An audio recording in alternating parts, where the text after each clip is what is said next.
Hello Dhavalbhai, Yogiraj physiotherapy ક્લિનિકમાં તમે advance physiotherapy ટેકનિકની ટેકાર physiotherapy લીધા પછી આપનો અનુભવ શું છે? જ્યારે સ્ટાર્ટિંગમાં તમે જે કમ્પ્લેન લઈને આવ્યા હતા તો આ ટેકારના એક બે સેશન લીધા પછી તમારો એક્સપિરિયન્સ શું છે? દુખાવામાં કેટલી રાહત છે? તો તમારો અનુભવ જરા શેર કરશો? જી મેમ, જ્યારે હું અહીં આવ્યો ત્યારે મારે 6 મહિના પહેલા એક રોડ અકસ્માત થયો હતો, જેના લીધે મને ચાલવામાં અને પગમાં બી અસહ્ય દુખાવો રહેતો. જ્યારે હું અહીંયા થેરાપીમાં આવ્યો ત્યારે હું સારી રીતે ચાલી પણ નહોતો શકતો અને દુખાવામાં બી બહુ જ દુખાવો રહેતો એટલે હું બેસી પણ નહોતો શકતો.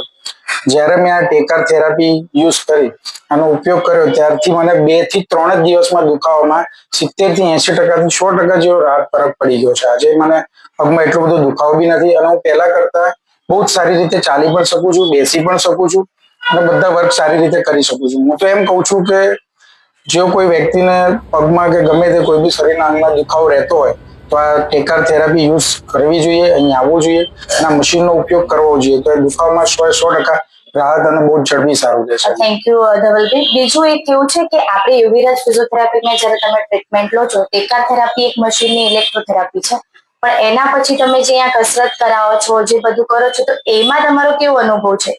કેવી રીતે અહીંયા આગળ કરાવે છે? એક્સરસાઇઝમાં ફોકસ કરાવે છે? થેરાપિસ્ટ જ તમને કરાવે છે કે બતાવીને તમને મૂકી દે છે? કદાચ ખોટું કરતા હોય તો તમને જાણ કરે છે કે ખોટું કરો છો શું છે? અને એક એક તબક્કે તમને એડવાન્સ થોડી ટ્રીટમેન્ટ અપાય છે કે પછી એકનું એક જ કર્યા કરે છે? ના જી મેમ, એ અહીંયાના સ્ટાફ દ્વારા અમારી ઉપર પૂરતું ધ્યાન આપવામાં આવે છે. અમારી કસરત ઉપર બી એ લોકો અમારી સાથે રહીને જ કરાવે છે, પૂરેપૂરું ધ્યાન આપે છે અમારી જોડે અને કસરતમાં બી અવનવી થેરાપીમાં બી ચેન્જીસ એ લોકો કરતા રહે છે. એના કાઉન્ટિંગમાં વધારો કરે છે, થેરાપીની એક્સરસાઇઝમાં ફેરબદલી કરે છે અને અહીંયાના સ્ટાફનો એ અમારી સાથે બિહેવિયર બી ઘણો એટલે ખૂબ જ સારો છે. પોલાઇટ નેચર છે. ફૂલ બેન, full helpful ma'am. Thank you so much. Welcome ma'am.